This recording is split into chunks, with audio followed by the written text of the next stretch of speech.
This week's recipe is one of my favorites, a delicious beef chow mein. Starting off with some regular soy sauce, a bit of sesame oil. Now I use fish sauce as a replacement to the traditional oyster sauce. Get a little bit in there, perfect. A tablespoon of sugar, a pinch of white pepper, and finally mix. Alright, now get some stir fry strips. Mine have been sponsored and provided by the Kosher King and koshermeatstoyou.com. Check out their information, I'm going to leave it in the description below. They are the best. Now obviously I made a mess. Gotta clean this up. Alright, anyways, that's fine. We'll clean that up. And while I'm cleaning that up, go ahead, give us a thumbs up. Click subscribe, ring that bell, keep up with everything Impossibly Kosher has going on. Let's continue. Sauce in the bag, zip up the bag. Oh, I forgot a step.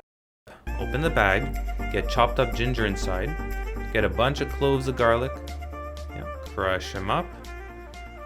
Perfect, there we go. Close up the bag and shake it. Shake it like you mean it. Get everything coated. Now, in your wok, get some water, let it boil on high heat, get your chow mein noodles and put them in. I'm using frozen noodles.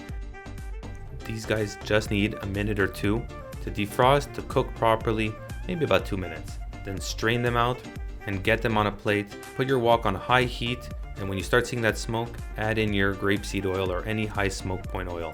I'm adding about 3 tablespoons, stirring it around to create that non-stick barrier, spilling that oil because it's way too hot, adding in some fresh oil, and we're gonna start cooking and frying those noodles right away.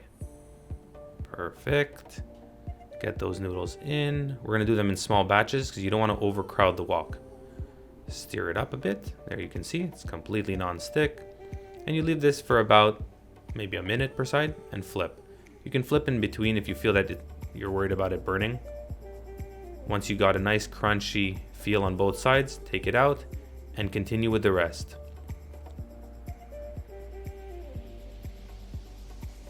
Perfect. 2 and 3. Nice.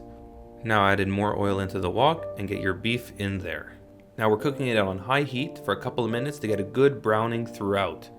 Then, once it has a nice color, add in the noodles, stir it up a bit, and add in a little bit of MSG to enhance the flavor.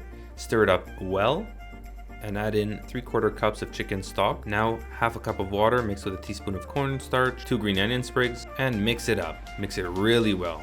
The cornstarch mixture and the chicken stock is going to give it an incredible flavor and texture to it. Now get it on a plate. There we go. Wok back on high heat, some oil inside, and we're going to throw in some mushrooms and some chopped up bok choy. Mix it up real well for a couple of minutes just to get a nice cook through it. Add some soy sauce, mix it up again. Looking good. And now we're going to add the rest back in. Mix. Perfect. And now let's stop and hit that subscribe button, ring the bell. We got so much more to show you. The final result, drum roll please. There we go. Now doesn't that look great? Make sure to get it all out of the wok. Perfectly consistent, delicious flavor through and through. Perfectly cooked noodles, beef, bok choy, mushrooms. Just can't wait to devour that one. Beef chow mein right here on Impossibly Kosher. How awesome was that video? Don't forget to click the subscribe button down below. Give us a thumbs up and ring that bell to get notified of future videos just released. And don't forget to check out the Kosher King and koshermeatstoyou.com, who are the proud sponsors of this video.